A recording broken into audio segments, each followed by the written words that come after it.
तो ये चैप्टर हम लोग पढ़ने जा रहे हैं जिसका नाम है cell cycle and cell division. इस चैप्टर में हम लोग ये पढ़ेंगे कि कैसे हमारी बॉडी में जो सेल्स होते हैं वो कैसे डिवाइड करते हैं और कैसे एक सेल दो सेल से चार सेल ऐसे बनाते हैं, तो वो हम इस पढ़ेंगे। तो सबसे पहले हम देखेंगे सेल साइकिल और सेल डिवीज़न होता क्या है। तो सेल साइकिल में मेनी प्रोसेस जैसे कि ऑर्गेनेल का डुप्लीकेशन होना, डीएनए रेप्लिकेशन होना, सेल का ग्रोथ होना, सेल डिवीज़न होना, और एसेक्सुअल जो सेक्सुअली रिप्रोडक्शन वाले होते हैं तो वो सेक्सुअल रिप्रोडक्शन शो करके वो सेल साइकिल को करवाते हैं। Growth, reproduction, characteristic features of cell division, या फिर बोल सकते हैं लिविंग ऑर्गेनिम्स का ये कैरेक्टरिस्टिक फीचर होता है डिवीज़न होना। साइकिल्स, ग्रोथ,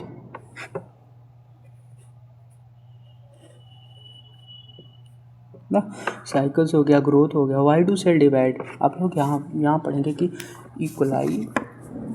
इक्वलाई कितने मिनट में होता है। तो 20 मिनट में एक पूरा कंप्लीट उसका डिवीज़न होता है। ईस्ट का 90 मिनट में, ह्यूमन सेल का 24 घंटे में। हार्ट और न्यूरॉन्स डिवाइड नहीं होते हैं। लाइनिंग ऑफ स्टोमच 3 से 4 दिन में डिवाइड होता है। और यहाँ पर देखेंगे कि जेनेटिकली कंट्रोल, मतलब ये स्टेप जो होते हैं हाईली कोऑर्डिनेटेड होते हैं और जेनेटिकली कंट्रोल्ड होते हैं, जैसे साइक्लिंग और CDKS से। नोट देखो तो इसमें एम फेज जो है बिटवीन 2 सक्सेसिव एम फेज में, इंटरफेस जो है फेज इसमें 2 सक्सेसिव मेटा फेज होते हैं जिसको मियोसिस या माइटोसिस बोला जाता है। अब यहाँ पर देखो इस वाली डायग्राम में, ये वाला डायग्राम बताता है कि कैसे सेल डिवाइड होता है, क्यों डिवाइड होता है। तो डिस्ट्रीब्यूशन इस न्यूक्लियोप्लाज्मिक रेशियो में डिवाइड होती है और सेल कॉन्टिन्यूस डिवाइड करती रहती है, नया सेल बनाती है, जिसकी वजह से हमारी बॉडी प्रॉपर तरह से ग्रो कर पाती है ना, प्रॉपर तरह से ग्रो कर पाती है। अब यहाँ वाले में देखेंगे कि ये सब क्या होता है। तो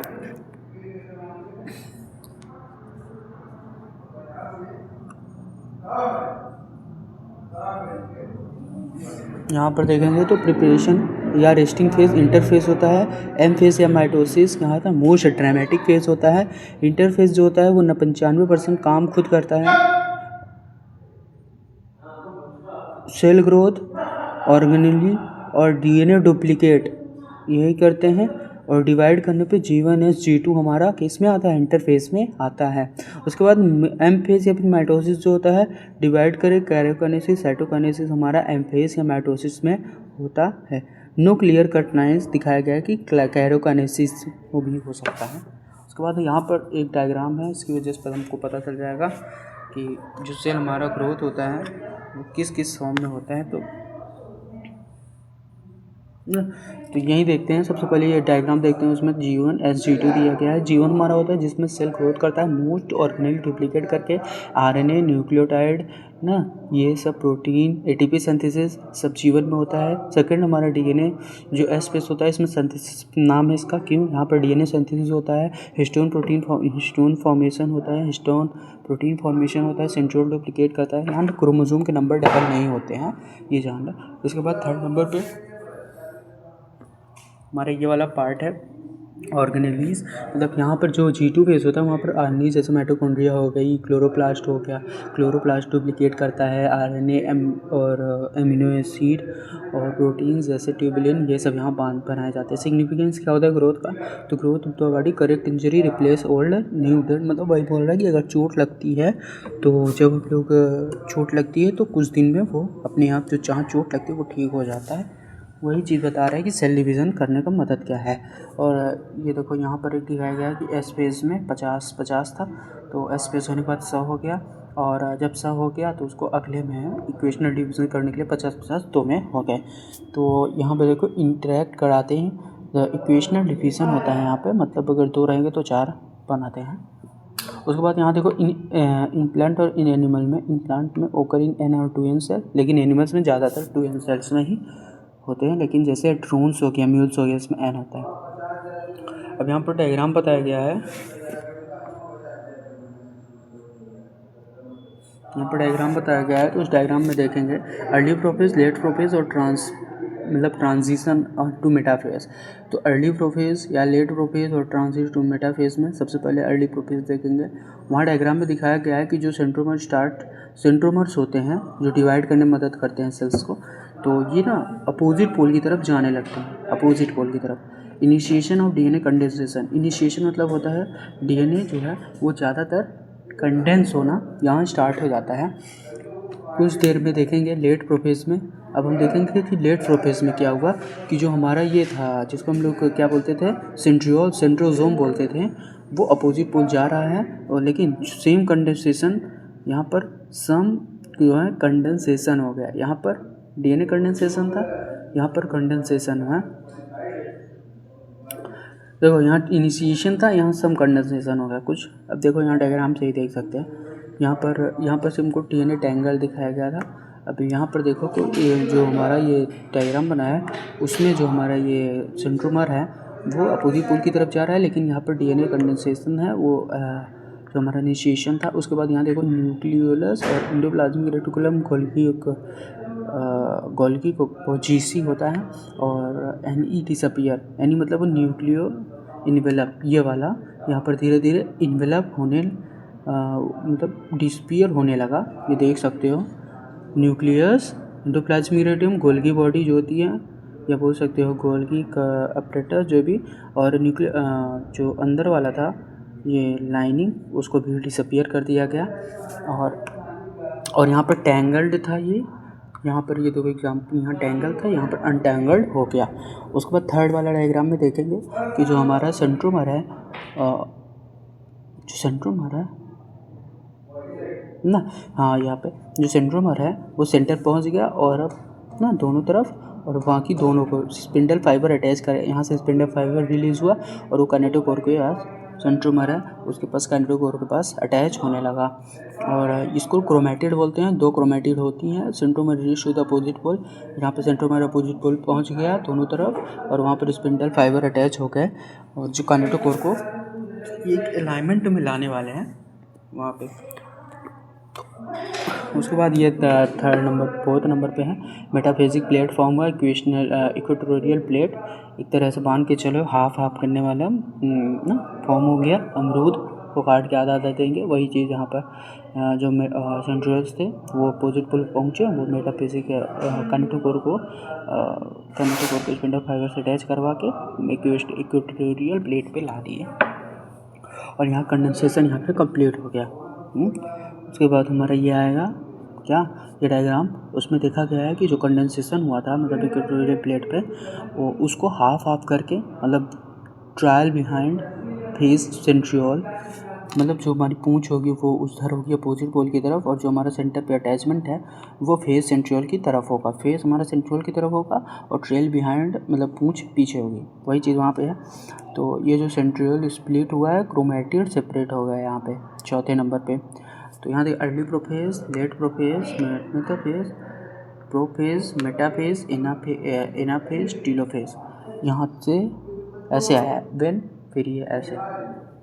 तो ये जो हुआ उसके बाद देखो सेल फॉर्म हो गए दो ठो, ट्रेल बिहाइंड होने के बाद टीलोफेज में क्या हो गया, अलग अलग सेल फॉर्म हो गया। और जो ये सेंट्रियोल था जिसको हम लोग सेंट्रोमर बोले हैं वो फिर अपोजिट पोल की तरफ जाने लगा और जैसे ये होगा तो इसके पास एक चला जाएगा, ये दोनों होंगे तो ये अपोजिट पोल जाने लगेंगे, फिर 2 से 4, 4 से 8 ये बनेगा। ये पूरा हमारा एक तरह से वो था कि कैसे डिफाइन करते हैं, तो वो है एक बार डायग्राम देख लेते हैं। Centromere start moving opposite pole, DNA tangle था, इनिशिएशन हुआ डीएनए कंडेंसेशन का, फिर यहाँ पर सम कंडेंसेशन होने लगा, न्यूक्लियस एंडोप्लाज्मिक रेटिकुलम और जो हमारा ये नेल सेल था न्यूक्लियर इन्वेलप था उसको हटा दिया, अनटैंगल्ड हो गया डीएनए। थर्ड नंबर पे हमारा ये जो सेंट्रोमर था सेंट्रियोल था वो रीच अपोजिट पोल पहुंच गया, स्पिंडल फाइबर अटैच हो गया काइनेटोकोर से और 2 क्रोमैटिड अपोजिट पोल्स में फॉर्म हो गया। और फिर फोर्थ नंबर पे हमारा इक्वेटोरियल प्लेट फॉर्म हो गया, जो मेटाफिजिक प्लेट बोल सकते हो। कंडेंसेशन कंप्लीट हुआ, वहाँ से मैं अपोजिट पोल पे जाने लगे, जो भाई लेकर अपना दोस्त अपोजिट पोल पे गया, फिर वहाँ से 2 सेल फॉर्म हो गया। तो टीलोफेज में, एनाफेज में अपोजिट पोल, मेटाफेज में मेटाफिजिक प्लेट, वही चीज़ है। अब यहाँ पर आया है कि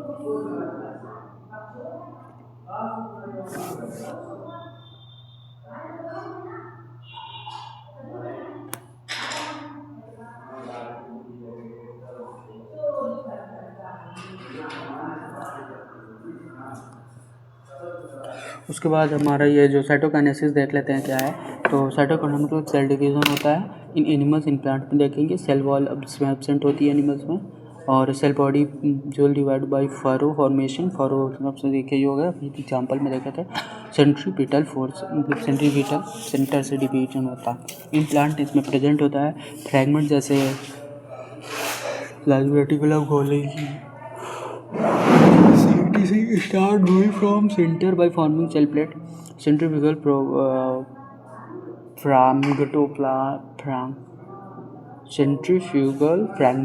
फ्रैगमेंटो मतलब समझते हैं फ्रैगमेंट। नोट देखना है इसमें कि in cytokinesis donor occur after gynaecokinesis the material condition ये ना उनसे कहते सकी सर दो फर्क पड़ता बोल तो का नहीं फर्क पड़त हाँ तो का नहीं फर्क पड़त का फर्क परेशान करता है आवाज गाना सुनते है गाना नहीं सुनी था उठे आवत है रेडियो ओका सुनी थी ये बंद गई थी चला तू हमारा सुना है अब गाने में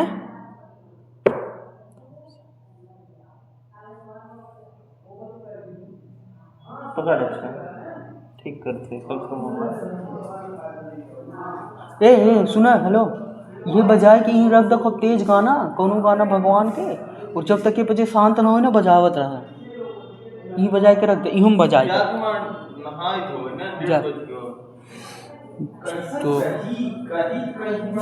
तो यहाँ पर देखो इफ साइटोकाइनेसिस डू नॉट होकर आफ्टर काइनेकोकाइनेसिस द मल्टीन्यूक्लियर कंडीशन अराइजेस जैसे इसमें सिंथेसिस लिक्विड कंटिन्यू इंडोस्पर्म में कोइनेसिटीज इन फंगी मतलब साइटोकाइनेसिस सही होता है अगर सेल डिवाइड हुआ नहीं तो साइटोकाइनेसिस मल्टीन्यूक्लियर कंडीशन में चला जाएगा और ये सब फॉर्म हो जाएगी जैसे साइड ये वाला पार्ट कि सैनिक जो है कोकोनट इंडोस्पर्म में जैसे हम लोग actually production in flowering plants में देखे थे इन न्यूक्लियर इंडोस्पर्म आता है जो उसका पानी होता है फिर सेलुलर इंडोस्पर्म सेलुलर मतलब जो सेल था उसका हार्ड वाला उसको ऐसे ही अब यहाँ पर देखो मियोसिस हुआ कि कार्ड रिडक्शनल डिवीज़न मियोसिस को रिडक्शनल डिवीज़न बोला जाता है। यहाँ पर क्रोमोसोम जो नंबर होते हैं वहाँ पर हाफ हो जाते हैं और डीएनए रेप्लिकेशन यहाँ पर होता है एक बार होता है और डिवीज़न होकर ट्वाइस इसमें 4 बार डिवीज़न होता है मतलब 2 बार डिवीज़न होता है जिससे कि 4 डिफरेंट डॉटेड सेल यहाँ पे पाए जाते हैं। सिग्निफिकेंस क्या है कि क्रोमोसोम नंबर मतलब इसमें सिग्निफिकेंस क्या होता है मियोसिस का इसमें क्रोमोसोम के नंबर जो होते हैं वो बराबर रहते हैं ना जनरेशन टू आफ्टर जनरेशन जिससे वेरिएशन और इवोल्यूशन दोनों बढ़ता रहता है। रिकॉम्बिनेंट एंड क्रॉसिंग ओवर क्या होता है एग्जाम्पल में देख सकते हो कि ये दोनों अलग अलग हैं। Occurs between non sister chromatid and homologous chromosome homologous chromosome होते हैं लेकिन नॉन सिस्टर क्रोमैटिड होते हैं तो जब आपस में फ्यूज़ करती हैं तो आधा आधा उनके पास चला जाता है और जो 4 सेल डिफरेंट हो जाते हैं देखो 1 2 3 4 मियोसिस सेकंड के बाद 1 2 3 4 उनको भी हाफ कर देंगे तो डिवीज़न होने लगता है। उसके बाद यहाँ देखो ये वाले में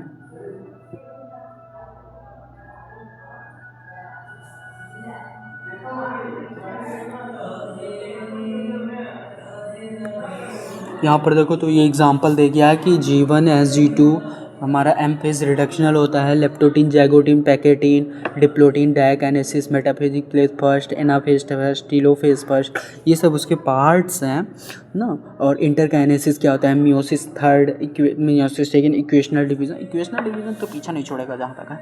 अब देखो ये चीज़ आ गया पूरा ये जो हम अभी पढ़े हैं यहाँ पे कि leptotene zygotene pachytene diplotene diakinesis ना metaphase first metaphase second anaphase metaphase first second telophase वही सेम प्रोसेस है जो अभी हम लोग यहाँ करे हैं सेम वो थोड़ा बड़ा प्रोसेस होता है। तो सबसे पहले लेप्टोटीन है यहाँ पर लेप्टो लिखा है मतलब ये जो काइनेटोकोर है इनिशिएशन मूवमेंट दिखाएंगे।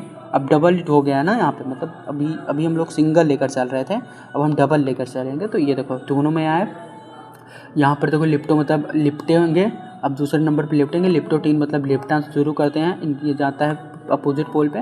फिर यहाँ कंडेंसेशन ऑफ डीएनए जो कि visible under light in microscope अगर माइक्रोस्कोप से देखेंगे तो ये लाइट में विजिबल दिखेगा। अब देखो सेंट्रोमर्स होते हैं हमारे इनिशिएशन मूवमेंट ये सेंट्रियोल थे वो अपोजिट पोल पे जाने लगे जिसकी वजह से ये जो डॉटर न्यूक्लियाई तो थी वो आपस में एक लिंक फॉर्म करेंगी जिससे देखो साइनेप्सिक फॉर्म होता है यहाँ पे ना टेट्राड। अब देखो 4 ठो फॉर्म हो गए 1 2 3 4 आपस में फॉर्म हो गए तो 1 2 3 4 जाने लगेगा। तो ये देखो अपोजिट पोल पे गया पैकेटीन में भी है, अब पैकेट की तरह भरेगा। रिकॉम्बिनेंट नोड्यूल जो होता है वो फॉर्म टेट्राड क्लियरली विजिबल। अब यहाँ पर देखो 1 2 3 4 टेट्राड फॉर्म हो गया। अब डिप्लोटीन में इसको लॉन्ग फेज बोलते हैं। पैकेटीन सबसे पहला लेप्टोटीन, फिर जैगोटीन, LZP, फिर आता है डिप्लोटीन LZPD ना, LZPD। वहाँ पे भी ऐसे ही अटैचमेंट हुआ है। टेट्राड यहाँ पर विजुअली देखा गया, वैसे कुछ ज़्यादा नहीं है, ज़्यादा तो जाइगोटीन में ही देखा गया ना। डिप्लोटीन क्या है? डिप्लोटीन किएस्टिया फॉर्म करता है। चिस्टमा जिसको बोला जाता है चिस्तमाता बोलते हैं। यहाँ पर अपोजिट पोल में गया है। यहाँ पर देखो कॉम्प्लेक्स जो है डिसअपियर हो गया, मतलब देख रहे हो जो हमारा कॉम्प्लेक्स था ये वाला पार्ट, हरा वाला पार्ट, जिसकी वजह से वो टेट्राड फॉर्म हो रहा था पास में आता, वो डिसअपियर हुआ कम्प्लीटली से। ऊ sides spend month two year, मतलब यहाँ पर डिप्लोटीन में जो ऊ साइड्स होते हैं जो हमारे सेक्सुअल रिप्रोडक्शन करते समय जो सेल एक बनते हैं, वो देखो यहाँ पर अपीयर हो जाते हैं मंथ या फिर साल के लिए पूरा अपीयर हो जाते हैं। डिसअपियर लिखा है कि अपीयर लिखा है? स्पेंड लिखा है मंथ, मतलब ये जो हमारा ये होता है इसकी वजह से जो उस साइड सेंस इसमें लिखा गया है स्पेंड मंथ या फिर ईयर। डायकाइनेसिस अब देखते हैं हम लोग। डायकाइनेसिस में देखो वहाँ पर जो हमारा सेंट्रोमर था चीस्टिमा टर्मिनलाइज हो गया, टर्मिनलाइज होके यहाँ पर सब चीज़ जो हमारा भी ये वाला पार्ट था ये यहाँ पर सब गायब होने वाला सेकंड नंबर पे, जिसको हम लेट प्रोफेस बोलते हैं। यहाँ भी ऐसे ही हुआ। ये चिस्तमाता टर्मिनलाइज होके इन सबको हटा देगा, अंदर से जो भी निकलेंगे उसको हटाएगा। न्यूक्लियस, एंडोप्लाज्मिक गोल्गी बॉडी जो भी था, जनरेटिव सेल, न्यूक्लियो एंडोस्पर्म और डिसअपियर अंदर वाला न्यूक्लियर सेल जो सेल वॉल है उसको हटाएगा। फिर मेटाफेज। अब यहाँ डायगोनेसिस के बाद अब होगा मेटाफेज, एनाफेज, टीलोफेज। जो चीज़ यहाँ हुआ मेटाफेज, एनाफेज, टीलोफेज वही सेम। तो हमारा ये चिस्टिमाता जो थे रीच अपोजिट पोल पे पहुँच गया है, 2 मेटाफिजिक प्लेट फॉर्म कर लिए। और यहाँ पर 1 मेटाफिजिक प्लेट था, लेकिन यहाँ पर जो है 2 मेटाफिजिक प्लेट होगा। उसके बाद होमोलोगस क्रोमोजोम सेपरेट हो गया। होमोलोगस क्रोमोजोम थे और 2 मतलब 4 दोनों हैं सेपरेट हो गए। रो के बाद मेटा आता है, एनाफेज फर्स्ट में डिफरेंस हो गए और टीलोफेज में देखो 2 अलग अलग बन गए ना। और बाद में not fully decondense, they need enter in meiosis second, मतलब फुली डिकंडेंस नहीं हुआ, अब इनको मियोसिस सेकेंड में फिर जाना पड़ेगा। ये तुम्हारा चैप्टर हो गया ख़त्म, बस यही है।